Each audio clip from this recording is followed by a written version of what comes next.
A Life at the End of a Dirt Road. Oral Memoir.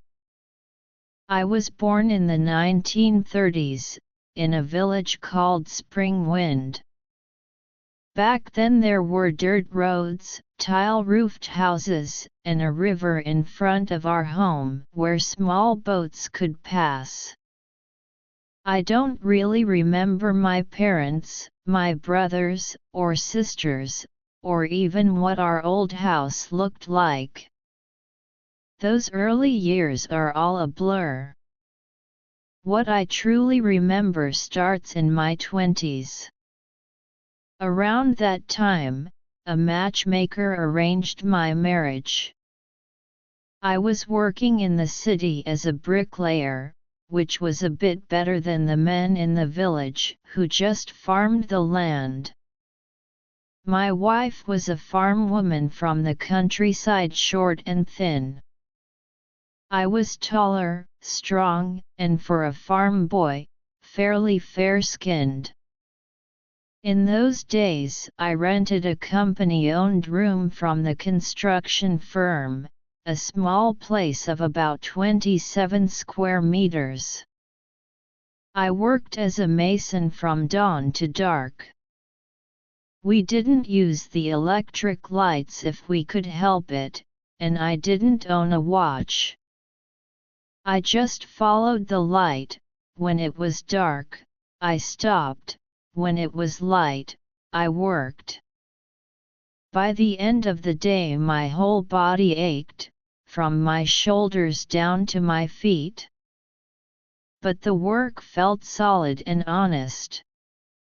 After we married, she stayed in the village and I stayed in the city for work.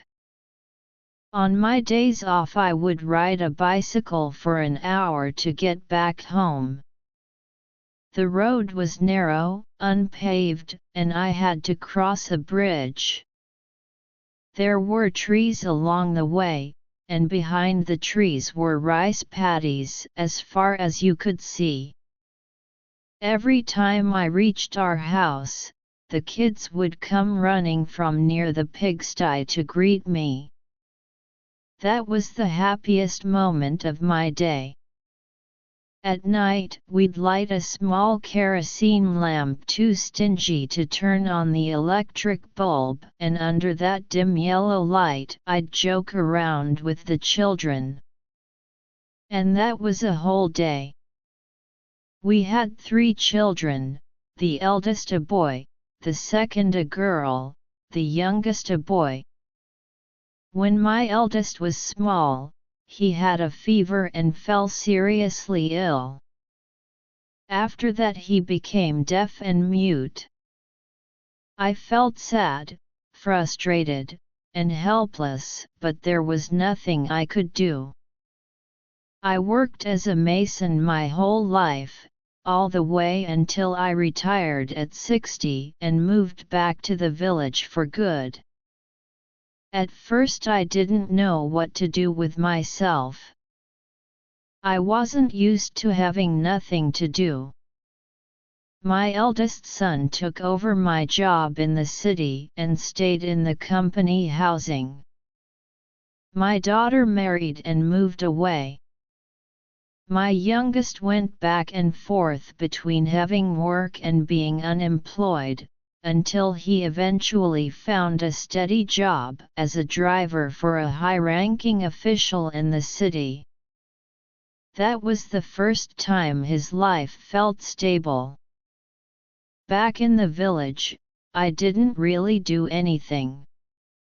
My wife did the chores and farm work. I ate and played mahjong. It was ordinary life, just like everyone else around us. A few years later, I had a stroke while playing mahjong. They rushed me to the hospital and managed to save me, but the left side of my body was paralyzed. When I woke up, my mind was blank. I didn't feel anything in particular. I didn't think anything. It was like someone had cut my life into two and I'd been dropped into the second half without any preparation. My wife took care of me for 10 years. My temper wasn't good. I often yelled at her. She, for her part, got tired and angry too, and sometimes said harsh things. I understood that it wasn't real malice, it was just the hard life talking. She loved playing mahjong herself, but because of me she could hardly ever go out. When neighbors came to our house to play, she would just sit down at the table and I would call her, and she had to get up and come. After that happened enough times, people stopped coming over to play. During those 10 years, I spent my days lying in bed or sitting in a wheelchair, watching the same old TV dramas Journey to the West and The Legend of the White Snake over and over, and listening to traditional storytelling on the radio. One thing that kept me going was my eldest son's boy. He did well in school, but both his parents are deaf and mute, and the family was poor. I paid his tuition for all 3 years of high school and 4 years of university. That was something I could still do, something useful, even though my own body was failing. Later, the city started a big redevelopment. The village was demolished, and the fields were taken. Our old house was torn down.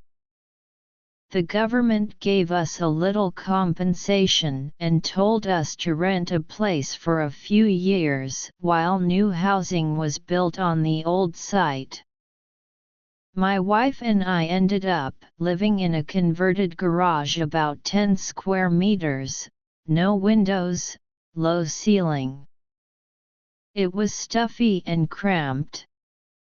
Compared to the big self-built farmhouse in the countryside, with fields stretching out around it, this little box didn't feel like home at all. My wife kept taking care of me in that tiny garage. Sometimes she was silent, sometimes she nagged, sometimes she complained.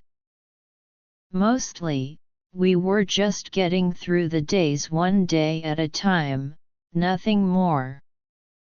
At night, we slept on a simple wooden bed.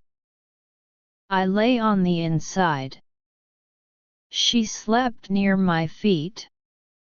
She was small and thin and would curl up into a ball, and in the winter she would warm my feet with her body.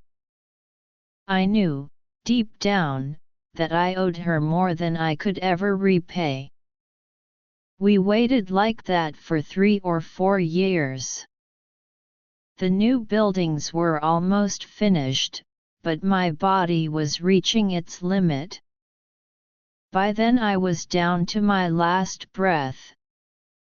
My eldest grandson had already started working, my other grandchildren, from my daughter and my youngest son, had also grown up. One day, all the younger generation came to see me in that rented garage.